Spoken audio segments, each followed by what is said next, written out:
I start? Yes, ma'am. Okay. Good morning. I cannot really figure out how to address the topic of changes to the Constitution because in my mind, it was written by the people for the people, which gave me the impression that there was no need to make any changes.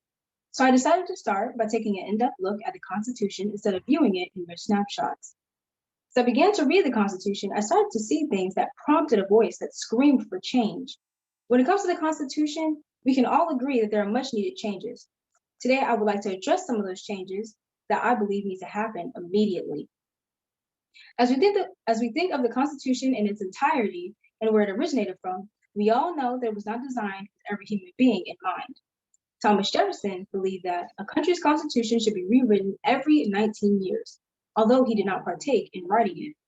With that being said, you must wonder why the last recorded official amendment happened in 1992. With an ever-changing world and the constant evolving of people, change is inevitable, and I know some of us are afraid of it. As a person of color in this country, I've come to learn that the Constitution was not originally written for those who look like me. People of color were not considered human beings during that time. They were known as property. As one would state, the founding fathers who wrote the Constitution even owned slaves or indentured servants. Keep in mind that I understand there are many things about the Constitution that needs to be addressed, but bear with me for a moment while I address a couple of amendments I feel need immediate attention.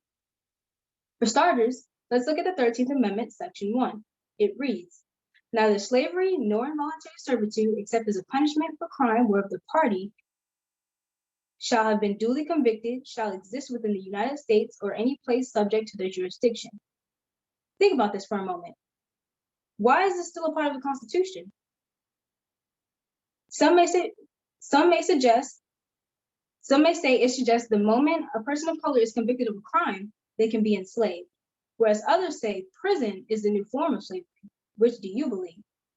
You can argue the Civil Rights Act of 1866 declared all male persons born in the United States to be citizens, without distinction of race or color, or previous condition of slavery or involuntary servitude. But did that truly give people of color the freedom that they deserve? So I pose a question. Would you rather have civil rights or God-given rights? The 13th Amendment needs to be addressed now. Why wait another 200 years before we make progress? Addressing the reality and embracing the change will not hinder us as people, but will allow us to grow and become stronger together. So I decided to brainstorm a little more about the other amendments I believe need immediate attention, and the second one came to mind. You see, the Second Amendment is one of the 10 amendments that comprises the Bill of Rights, and it states, "A well-regulated militia being necessary to the security of a free state, the right of the people to keep and bear arms shall not be infringed." What constitutes a well-regulated militia? Is it the insurrectionists of January 6, 2021 that stormed the Capitol? Or is it the Black Panther Party that was labeled a terrorist? Is it all the previous school shootings that have taken place throughout this nation of ours?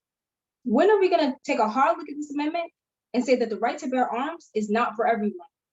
We use this as an excuse for the armed domestic terrorists to storm the Capitol, for underage kids to cross state lines and commit atrocities. Yet some will say that they're executing their constitutional rights. I say wrong is wrong, and these things must be fixed. In the past few months, as the daughter of a retired Army, Iraq, and Afghanistan veteran, I remember my father telling me about the oath of enlistment that he had to take.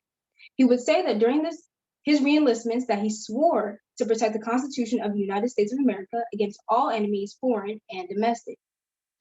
And I know that all public servants swore to do the same. For this to be accurate, we must take accountability for all the Constitution stands for and uphold it. There must be change as the world has changed tremendously over the last 200 years. We must remember that the Constitution is a political document, not a religious one. Political documents and policies must progress as time, people, and situations progress. As I conclude, the Constitution does not need to change to fit one's political agenda, but to change to fit the people's needs. I know that there is a need in the world as we see it today to become stronger, closer, and more united under one flag, one nation, and one constitution. Yet as it stands, we are divided by inequalities, racial, gender, and economic biases.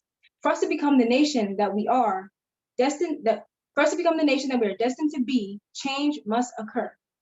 So I leave you with this. We, the people of the United States, in order to form a more perfect union, establish justice, ensure domestic tranquility, provide for the common defense,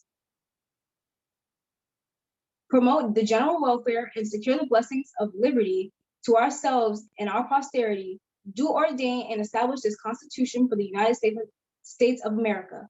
Change must come. Thank you. Thank you to both of the students. Outstanding. Let's give those students a hand. Can unmute and give those students a hand. That was outstanding. Great job. Yes. Excellent. Great job. Good And job.